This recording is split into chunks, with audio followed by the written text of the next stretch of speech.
పరమేశ్వరుడు పరమదయామయుడు. లోక కళ్యాణం కోసం నిరంతరం శ్రమిస్తాడు.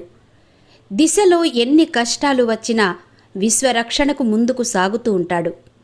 సమస్త జీవులకు ప్రాణ సంకటంగా మారిన హాలాహలాన్ని తన గొంతులో ఉంచుకుని విశ్వాన్ని సంరక్షిస్తున్న నిటలాక్షుడు ఆ సాంబశివుడు. శివుని శిరస్సుపై చంద్రుడుంటాడు. శశిని ఆ స్వామి ఎందుకు ధరించాడు అన్న అంశానికి సంబంధించి పురాణాల్లో సమగ్ర వివరాలున్నాయి. సముద్రాన్ని అమృతం కోసం దేవదానవులు మందర పర్వతాన్ని వాసుకితో మదిస్తుండగా పర్వతం సముద్రంలోకి కృంగిపోయింది. శ్రీ మహావిష్ణువు కూర్మ రూపంలో మందర పర్వతం క్రింద ఉండి కిందికి పోకుండా భరించాడు. ఈ ప్రక్రియలో ఐరావతం, శ్రీ మహాలక్ష్మి, అప్సరసలు, నవనిధులు, కల్పవృక్షం, పుష్పకము, పారిజాతం ఉద్భవించాయి. అమృతం కోసం వడివడిగా చిలకగా హాలాహలం ఆవిర్భవించింది. భరించరాని వేడితో కలయాగ్నితో ఉన్న ఆ మంటలను దేవదానవులు భరించలేకపోయారు.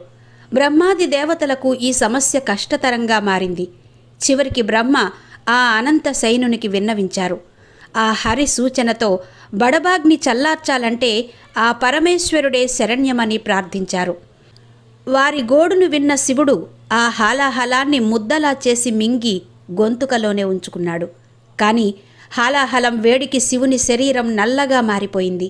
దీన్ని గమనించిన బ్రహ్మదేవుడు ఆలోచించి చివరకు చంద్రుని పిలిచి రుద్రుని జటాజూటంలో ఉండమని కోరాడు.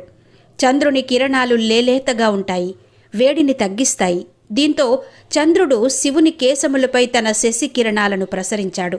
అయినా వేడి తగ్గకపోవడంతో గంగను పిలిచి ఉమాపతి శిరస్సుపై ఉండి నీటి ప్రవాహంతో అభిషేకం చేయమనగా నాటి నుంచి నిజాభిషేకములతో ఆ జంగమయ్యకు ఉపశమనం కలిగిస్తుంది గంగమ్మ.